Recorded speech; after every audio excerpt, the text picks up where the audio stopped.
When Albuquerque voters go to the polls in October of this year to choose the next city leader, it will be the first mayoral campaign in 20 years without an incumbent on the ballot. Now, as Richard Berry has not chosen to seek re-election, what qualities will you be looking for in the next mayor of Albuquerque? Tell us what you think. Get in touch with us here by visiting NewMexicoInFocus.org or find us on Facebook or Twitter. Now, I'm joined this week by Daniel Foley, former House New Mexico Minority Whip.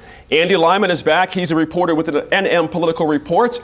Laura Sanchez-Rivey, an attorney at Cuddy & McCarthy LLP, and Tom Garrity of the Garrity Group PR. Now, the race for the top spot got a bit more crowded in the last few days. Some candidates publicly announcing their bids over the weekend. City Councilor Dan Lewis and former APD Detective Michelle Garcia Holmes and Tim Keller. He just declared his candidacy on Wednesday. They joined former Bernalillo County Commissioner Deanna Archuleta, who officially announced her run last May, if you recall that, and citizen activist Stella Padilla, who made her announcement at a New Year's Eve event. Several other candidates are seen as likely to run, Andy, and you and Joey Peters certainly covered this story recently in the New Mexico Political Report. Your take on the official and unofficial likely candidates. Is it going to be as crowded as we think, and if so, why? What's going on here? I think initially it'll be crowded. There's some deadlines for public. There's actually a few people going for public financing, and there's some pretty big requirements there by the spring, I think April. Right. I think that's going to pare down the list a little bit. You have to have a number of signatures plus money per signature. Those requirements may, and I guess we're going to have to wait and see if everyone can do that. It's kind of a big task to do all those. Yeah. Absolutely. Tom, is this early to you? Is this, I'm thinking about mayoral, cycles in the past. It seems about right on the number, but this many this early, this seems a little unusual. Yeah, with the potential of at least 13 different candidates on the ballot that we know of, right. It's really going to be important to, where the candidates are going to need to focus on building their base. And then the name recognition factor is going to come in huge. So, Anybody have an early lead on the name recognition part? Because a lot of these folks I just read off at the beginning, they've been around town for a long time doing some good work in different capacities, but not necessarily big public capacities. Yeah, I mean, there are a lot of insiders. You have, Brian Colon would be considered an insider, but then, as far as an inside name, but then when you look at Tim Keller, somebody who's been a state senator here, Deanna Archuleta, former county commissioner. So you have folks who have a proven track record of knowing how to run a campaign and to win. And so, that could come into their benefit as well. And then there are a lot of no names out there as well. I mean, where we're having to look and say, how do we say their name? Right. And, and who knows, maybe they have a whole base of support that, that nobody knows about. Right. We saw that play out in the Republican presidential campaign. That's a good point. Good point there, Daniel. There are two kinds of races, one where you're leaning against an incumbent, and then we got one like this that's wide open. How does that change the landscape for folks getting in? Is it a different opportunity when you're not able to say, I don't like this guy, and this is why you Yeah, it's hard to run against, it's hard to invoke the negative, right? You're not going to be able to say, I'm not as bad of a choice as the other guy. That's right. So, everybody's going to come in with all these ideas. You're going to have to stand on your own ideas. As the campaigns really start to gear up, there's nobody other than probably Pete Denali who's got some experience at the government level, city government level, that you'll be able to draw a contrast to what he's done. It's hard to say I wouldn't do what that state senator did, or I wouldn't do what that county commissioner did if I was mayor. But there's also, we got a guy who's been on the show a few times, Eddie Aragon, owns his own radio station. He's on the radio every day. And if I remember correctly, I think Eddie was an early Trump guy. And so, this could be a unique opportunity. I'm going to take a little spin on this and say more that, it's going to be interesting to see, is Donald Trump the kind of guy? It's one of the top 20, 25 cities in America. It's a very Hispanic community. It's a border state.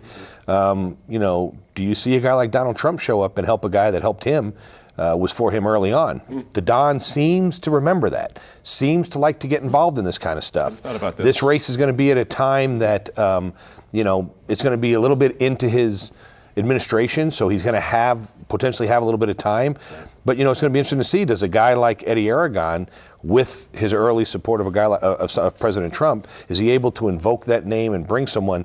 And most people would tell you that a president would never come do that, but Donald Trump's not your typical president. Good point. We'll see where he sits in the fall, though. Mr. Trump, he could be in big trouble. It won't matter to him. It won't matter to him. Exactly. He'll come if he can come. That's a good point. Laura, I'm interested in the partisan angle on this.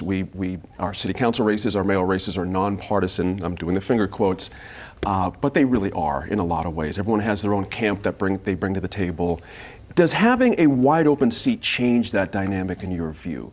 The idea that it could be more partisan than not? Well, I think our city elections are, in theory, supposed to be nonpartisan, but I think there's always been an element of partisanship to it, just because that's the way that our electoral system is set up. And so when it comes to getting out the vote, reaching out to your base, it still falls along party lines. And I think that means that the independents are at somewhat of a disadvantage. Okay. And that's, I think, where raising money makes a difference, because if they're able to raise enough money to reach out to other swing voters, independents. I mean, we know that there's a lot of people who vote independent and who are registered decline to state. If all of those people, but they're not necessarily engaged through a machine like the two parties are. Right. So I think it makes it more difficult for them. But certainly the people who have been part of the rank and file parties, who have been active, I think have a structure already in place that they can work on. And one thing I just want to say to Dan's comment that nobody except Pete Denali has experience at the city. I mean, Dan Lewis and Ken Sanchez, I would say, have more experience probably than Pete Denali in the city, point. just Yeah. given their positions on city council. But Ken Sanchez is still, I think, on the fence about whether he's going to run, and Dan Lewis just announced recently. So I think it's a very crowded field, and that's an advantage to certain people. I mean, cynically, I think there's at least one candidate who would like to see more people because the math lines up so that if there's more people in there, he can maybe take more people and pump up his vote, so he focuses on a smaller sort of piece of the pie. Sure. But ultimately, there's no primary. So you're talking about somebody who has to get 50% or more in the election in October, and if not, then there's a runoff. I would expect that even if the field narrows, there's still going to be a runoff. Would you agree with that, Andy? I'm thinking the same thing. Yeah. Runoff is probably a likely. Yeah, there's a lot of people, you get to a certain point where it's almost mathematically determined that no one's going to get 50%. Right. Yeah, and I think that there seems to be a lot of Democrat or left-leaning people in there. At some point, there's going to have to be a decision made that says we got to pare this down ourselves, or else we're just going to hand it off to the other side. I have to think, I'm glad you mentioned something, by the way. It's not the office, of course, of mayor, it's connected to everything else, meaning city council I'm thinking about. If you have a majority on city council one way or the other, but you have a matching mayor in that office that coincides with that majority, I have to think, going back to the partisan thing, that's got to be part of the plan for both parties here. That there's ways to affect change if you have a majority on the city council in either Democrat. Yeah, I think we saw that in the Republican city mayor. council race too. Right. You had Brad Winter really trying to defend that seat, and I think it was the Republicans in the city saying we can't lose this seat because that's our balance there, right? That's right. Is to we can't give the whole council away. Yeah, interesting. Tom, pick up on that if you would. Again, these things don't happen in a vacuum. The mayor can't do everything. The council does a lot of things. The ability to work with each other. I don't know if that's going to be a campaign issue or not, but it happens. That's for sure. Yeah, and to play off of the campaign issues that will probably come up, economic development. Mayor Barry has made his long play with technology. Will the new mayoral or the top mayoral candidates have a different view of economic development? And then, of course, police. And how the policing takes place in Albuquerque. That's going to be another top issue as well. But yeah, so to that extent, those will be two of the top things. That makes sense. We're about a minute here, Laura. I'm glad Tom mentioned Tim Keller has made a point to say on Joe Monahan's blog he's going to get rid of Chief Eden on day one. And Chief Eden, I have to think, is going to be an issue in this campaign. I just have to think that APD, but bigger than that, the chief has got to be. Would you agree with that that's going to be an issue, or maybe the issue going into this?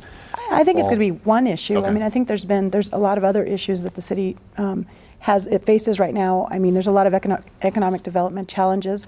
We've got a lot of changes that are happening potentially at the federal level that could affect the city. I mean, we need some strong leadership, but I think the Gordon Eden issue, and really just the way that the administration in general, not just the chief, but Barry's administration, how they have dealt or not dealt with the APD issue, and the involvement of the DOJ. I mean, that's a huge issue that anyone who takes over is going to face and have to address throughout the campaign. I think, though, interestingly for me, of Tim Keller taking public finance, and I think there's been a couple of people who have already said they want to do public finance. Some of the, I think, bigger names, or the people who have name ID have decided not to do public finance. When you look at, I think it was something like $900,000 that Barry raised in the last election. 1.1 million that 1.1 that Marty Chavez raised for his election the last time. Really, you're looking at $379,000. It's just a drop in the bucket compared to some of those amounts, and it's going to be a real challenge for them to get their name out there and to be able to buy TV in a market like this if Right. they don't have the money to Especially do if it. it's crowded. I've got another 30 seconds I can sneak out on this. Pick up on that if you would. That idea that money is going to be the thing that turns the key. Well, it always is. I mean, it's especially if you got a crowded field. It's who can get their message out first, consistent, and stay in front of people. As our PR guru would tell you, I think that's going to be a move. So those with the most money, you rarely see someone with the least money win the election. Good point. The other thing that's going to be interesting to see as this election rolls around too, it's going to be the first opportunity, the real first opportunity for the rapid transit to really be a topic of conversation. I mean, is this going to be something that becomes a major focal point that we wind up with this partially started project that all of a sudden we say just stop, go back to doing what we were doing, because there's not only some pretty upset people, there's some pretty wealthy upset people. And if you're involved in a mayor's race, a group of people getting together and putting together a check for you, putting together some stuff for you, could really make a difference in a race like this. The other thing I think is going to be important is the Santolina development and the city's position with regard to growth, in certain parts of the city. I mean, Santolina has been a huge issue, and there's at least a couple of candidates, I think Tim Keller is one of them, who oppose the Santolina development. And so I think that's going to be an issue also for a lot of voters. For people that write checks, as Dan just mentioned, that's a big deal. Now, we'll end it right there. When the Line panel returns, we'll discuss concerns about the future of the North American Free Trade Agreement under a Trump administration.